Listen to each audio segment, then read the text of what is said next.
The IGL. It's arguably the most important role in Valorant.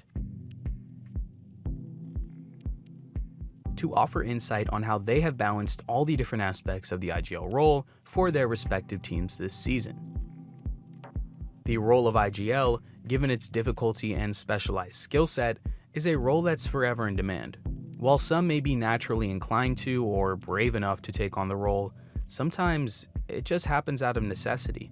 Honestly, when I came to Winthrop, they didn't really have an IGL, so I was like, you know what, I'll pick up the IGL role. I had 4 guys who, were really motivated and dedicated to listening to me the first iteration of the Winthrop roster, and that kind of gave me the confidence to become a caller, and I've just kind of stuck to it.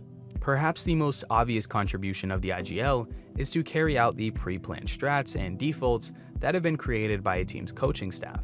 The process of building out your strat book is one that takes a lot of time, and the IGL must be capable of executing the strats once game time rolls around. Starting this team, I didn't know how to build a system, to be quite honest. I thought it was just, you have a playbook and, you add stuff as you go. But what we've been able to build in terms of all the sheets that we have and the information, the analytics, and, we don't have people that do this for us. Me, Mac, and the rest of the team, we do all of this. So we've really built something where, it just feels perfect. I feel like with time, it's just been something that we only have gone with time. So on top of that, everyone on the team has to be on the same page for everything to be executed correctly. This can be exceptionally challenging, especially with a newer roster where the chemistry may not be there just yet, or in situations where a team doesn't have a coach at all.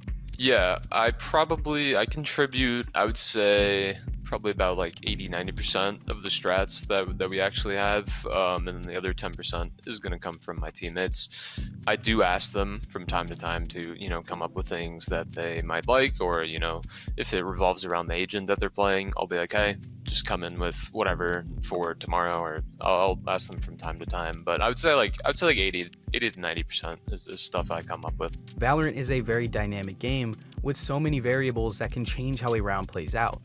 In times like this, your success comes down to your IGL's ability to mid-round. The IGL will be forced to make adjustments based on their read of the enemy. I've been told by, basically my C9 coaches and Bonk and Rustin coaches right now that my calling is really insane in matches. When I have reads in matches, it's usually really, really good.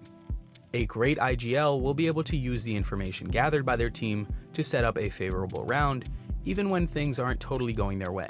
I also think that there's rounds that are uncontrollable, if you lose a late round, it's half a tick on the bomb left, stuff like that, or you mismanage your ult economy and they just happen to snowball you, or even pistols, that can bring you back. There's a lot of shit.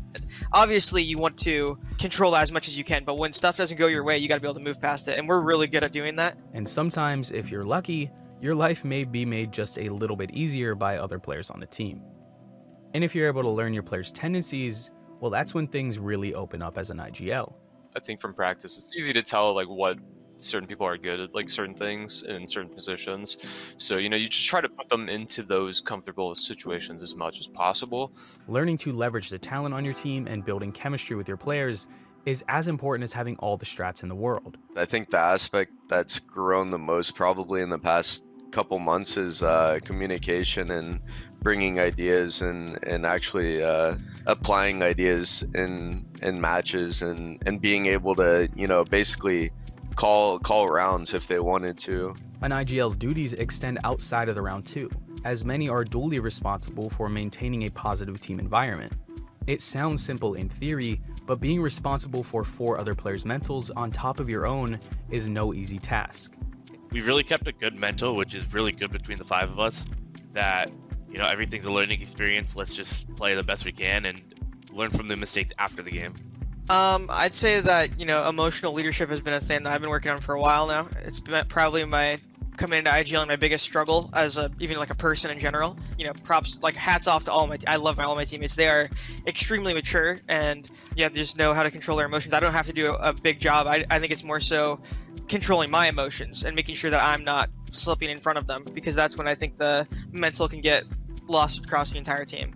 While every IGL has a different approach, there was one thing that rang true no matter the IGL. Losing truly is learning. But I think one of the best things that we've improved upon is just playing, like slowing things down and making sure we're playing together. Just having the good fundamentals. You know, trading, having good spacing, being close to each other as much as we possibly can. You know, these are all things that we highlighted after that Winthrop loss, and then things that we, I think, just shined completely with going forward.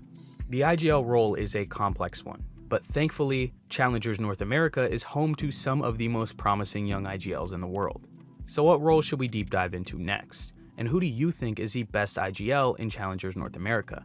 Let us know in the comments down below, and make sure you follow KnightsArena on our social platforms and join the official KnightsArena Discord.